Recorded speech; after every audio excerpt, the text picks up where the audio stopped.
मेरे प्यारे बच्चों, जिस दिन का था इंतजार वह दिन पूरा होगा आज। क्योंकि प्यारे बच्चे, आपके लिए मैं पूरा मैथ्स का मॉडल सेट लाया हूँ पूरे कॉन्सेप्ट के साथ।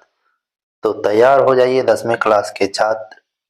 हम पहले क्वेश्चन से ही स्टार्ट करते हैं। बोर्ड्स के लिए बहुत ही वीवीआई क्वेश्चन रहने वाला है।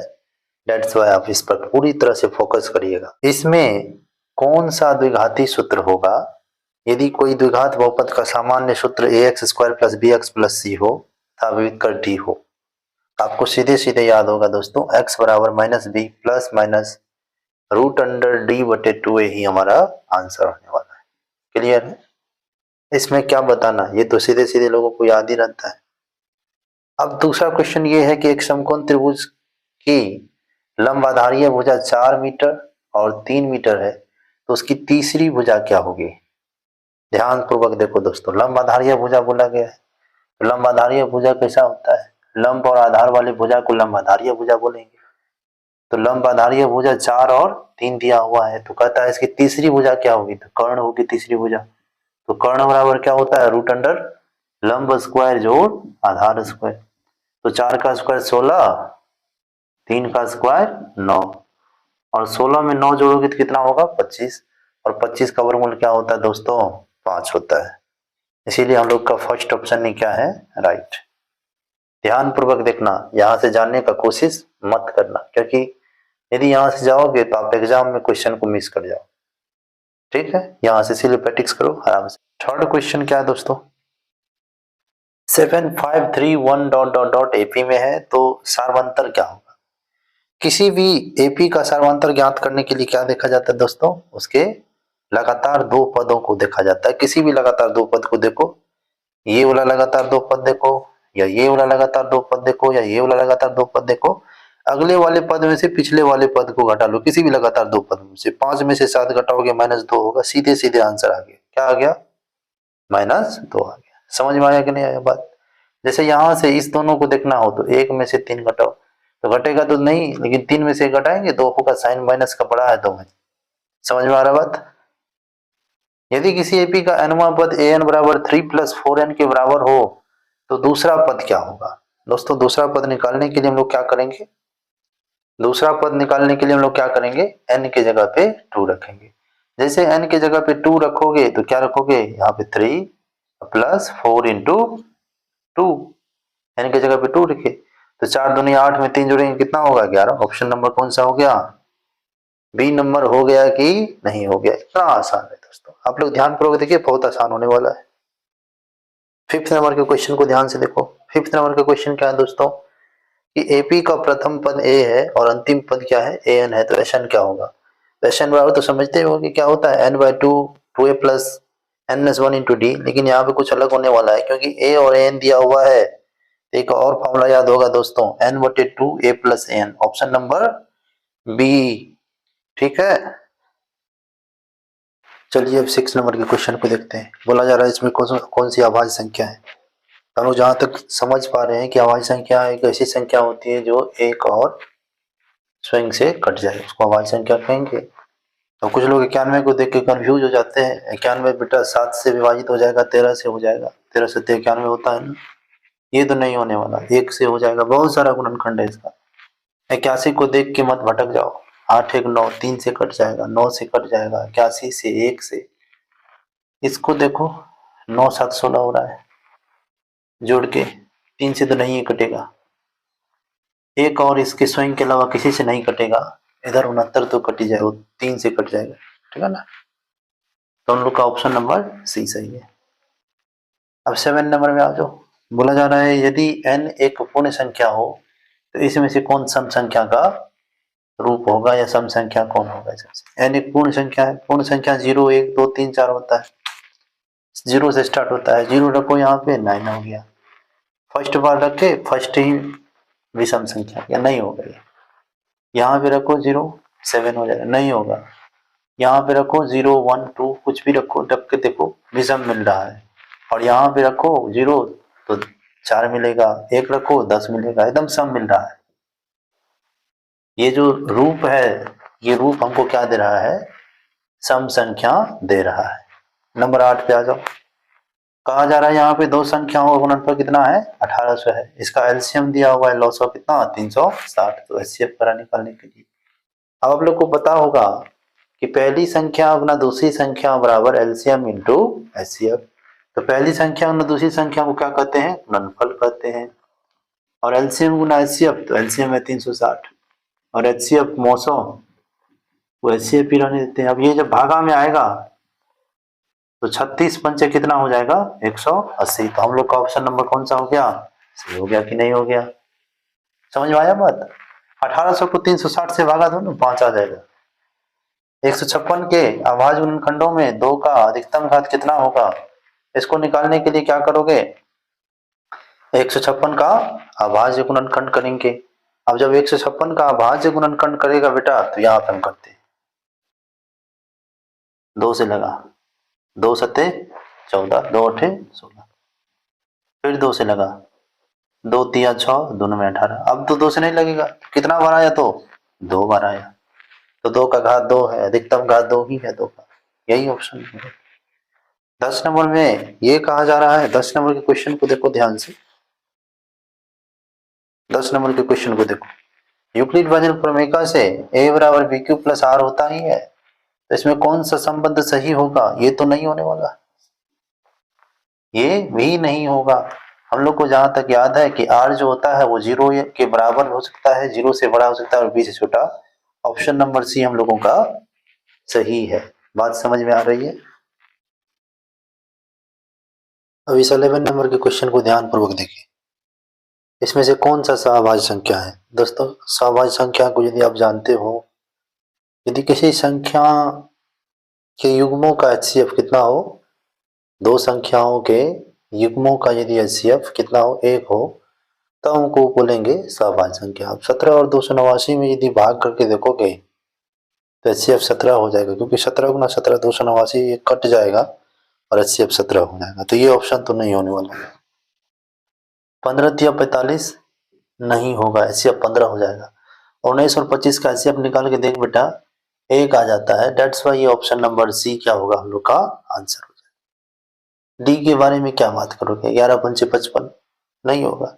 इसमें से किसका 10वां दिन उपन शांत होगा। तो शांत होने के लिए कंडीशन है ना दोस्तों। क्या कंडीशन है शांत होने के लिए यदि किसी भिन्न के या परिमेय संख्या के सरलतम रूप मतलब सबसे जो सिंपलेस्ट फॉर्म होता है कि उसके हर का जो अभाज्य गुणनखंड वो क्या हो जाए 2 या 5 हो जाए। तो यदि कटता हो तो काट लो पहले 3 दूनी 6 3 पंचे 15 सिर्फ और सिर्फ 5 है। इसका मतलब यही ऑप्शन हम लोग का शांत है। देखने को क्या लग रहा था 3 पंचे 15 3 हमारा दुश्मन बैठा है लेकिन यहाँ दोस्तों कट गया और ये कटने के बाद सिर्फ और सिर्फ 5 बचा। ऐसा जरूरी नहीं कि कट गया तो हो जाएगा ही जरूरी नहीं है। कट तो यहाँ पर भी रहा है 7 का पावर 3 को 7 गुना 7 गुना 7 तो लिख सकते हो एक साथ कट जाएगा। तो क्या ये शांत हो जाएगा क्या नहीं। अब भी इसका फैक्टर 5 या 2 नीचे में नहीं बचा हुआ है तो ये शांत नहीं होने वाला। शांत तभी होगा जब हरों का अभाज्य गुणनखंड 2 या 5 हो। बात समझ में आई तो आगे बढ़ो। रेखिक बहुपद का घात कितना होता है। इतना सिंपल और छोटा छोटा क्वेश्चन आता है आप विश्वास कर सकते हो दोस्तों और आप आराम से बढ़िया डिवीजन से पास कर सकते हैं। रेखिक बहुपद का घात कितना होता है तो सीधे सीधे समझो ना ऐसा बहुपद जिसका घात 1 होता है उसको रेखिक बहुपद कहते हैं। शून्यकों की संख्या आलेखों में किस पर निर्भर करती है।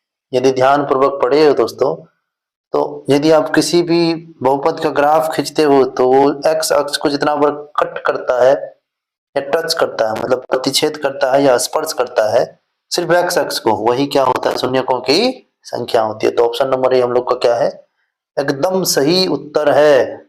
ऑप्शन नंबर ए ही उत्तर है। ठीक है। अब जो है हम लोग अब देखेंगे क्वेश्चन नंबर 15 को। जरा क्वेश्चन नंबर 15 को देखिए दोस्तों।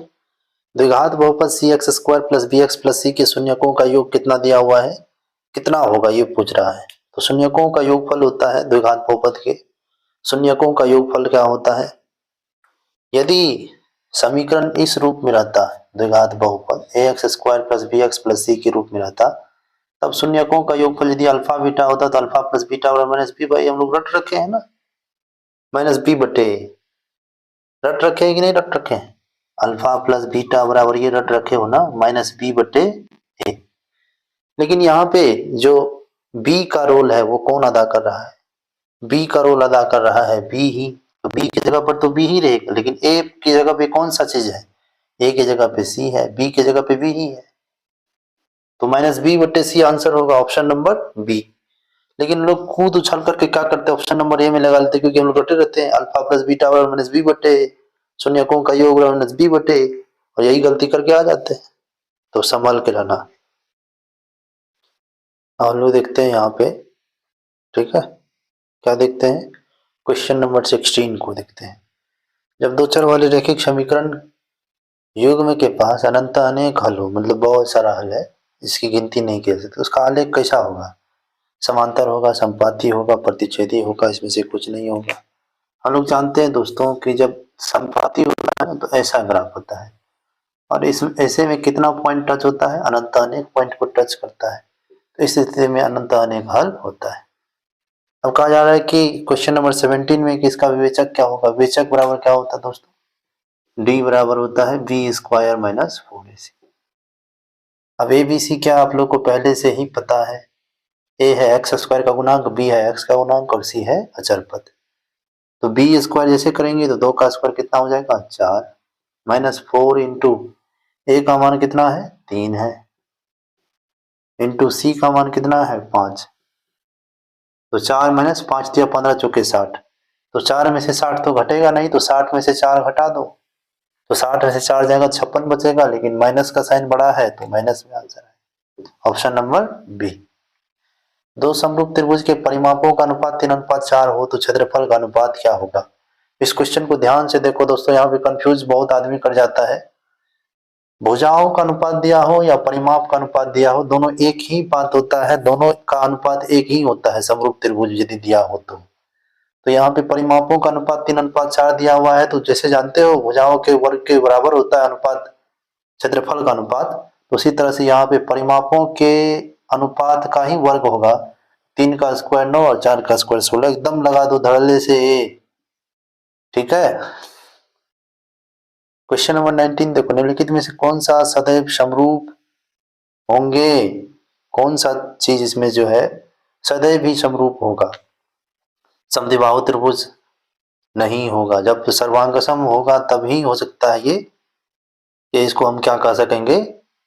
समरूप कह पाएंगे, अन्यथा यदि इसको छोटा बड़ा कर दिया जाए तो हमेशा नहीं रहेगा वृत्त, लेकिन हमेशा ही क्या रहेगा? समरूप रहेगा। आयत भी नहीं रहेगा, समकोण त्रिभुज भी नहीं रहेगा। इसको फुलफिल कौन करता है? वृत्त ही करता है फुलफिल। बात समझ में आ रही है? क्वेश्चन नंबर 20 देख बेटा, 20 में बोल रहा है कि मूल बिंदु से इसका जो ये बिंदु गिवन है उसका दूरी क्या होगा? तो मूल बिंदु का निर्देशांक 0,0 और जो गिवन बिंदु है वो है 3,5। देख बेटा यहाँ पे देख, x2 - x1 का होल स्क्वायर, y2 - y1 का होल स्क्वायर यहाँ पे करेंगे तो 3 का स्क्वायर 9 और 5 का स्क्वायर 25। 25 में 9 जोड़ो कितना होता है? 9 × 5 = 14, 34 होता है। तो √34 हम लोग का क्या हो गया? आंसर हो गया कि नहीं हो गया? बात समझ में आ रही है? 21 नंबर के क्वेश्चन को दोस्तों ध्यान से देखो, 21 नंबर के क्वेश्चन को क्या कर रहा है? एक्स अक्ष पर वह बिंदु ज्ञात करे जो इतना और इतना से समदृष्ट। तो हम लोग एक रफ डायग्राम बना लेंगे, ऐसे करके बनाओ। एक्स अक्ष का निर्देशांक x, 0 होता है और y अक्ष का निर्देशांक किसी भी बिंदु पर 0, y होता है। तो यहाँ से दो बराबर दूरी पर क्या है? a और b दो बिंदु में मान लेते हैं, और ये है 2, -5 और ये क्या है? -2, 9। अब यहाँ से दूरी सूत्र लगाएंगे, दोनों तरफ दोनों को इक्वेट करेंगे, ठीक है, और x का वैल्यू आ जाएगा। इसमें क्या करेंगे? √x - 2 का स्क्वायर प्लस 0 - -5 का स्क्वायर बराबर √x - प्लस 0 - 9 का स्क्वायर। स्क्वायरिंग करेंगे दोनों तरफ और कैलकुलेट करेंगे तो जो x का जो वैल्यू आएगा दोस्तों वो आ जाएगा -7 के बराबर। तो हम लोग का जो निर्देशांक होगा वो -7, 0 के बराबर हो जाएगा। Are you got it? Question number 22 क्या कर रहा है दोस्तों, निम्नलिखित में से कौन सा साइन 45 इंटू कॉस 45 का मान होगा। साइन 45 बराबर भी कितना होता है याद है, फिंगर टिप पर याद रहना चाहिए, 0 30 45 60 90, 0 1 2 3 4 अपॉन में सारे के 4 रूट अंडर लगाओ, साइन का वैल्यू आएगा, और कॉस में 4 3 2 1 अपॉन में 4 4 4 अंडर रूट लगाओ, कॉस का सारा वैल्यू आ जाएगा।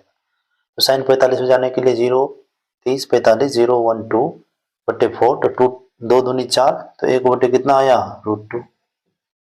और cos 45 जाने के लिए 0 30 45 4 3 2 2 दूनी 4, फिर से 1 बटे √2, तो 1 बटे √2 को 1 बटे √2 से गुणा करोगे क्या आएगा 1 बटे 2 आएगा।